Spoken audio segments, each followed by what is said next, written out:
தமழும் அந்த அருணகிரி தமிழில் மனம் மகிழ்ந்தாடி நின்ற முருகன்.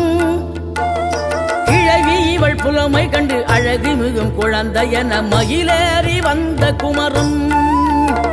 ஆதிசிவன் பிள்ளை என ஆனைமுகன் தம்பி என ஞான பழமான முதல்வன்.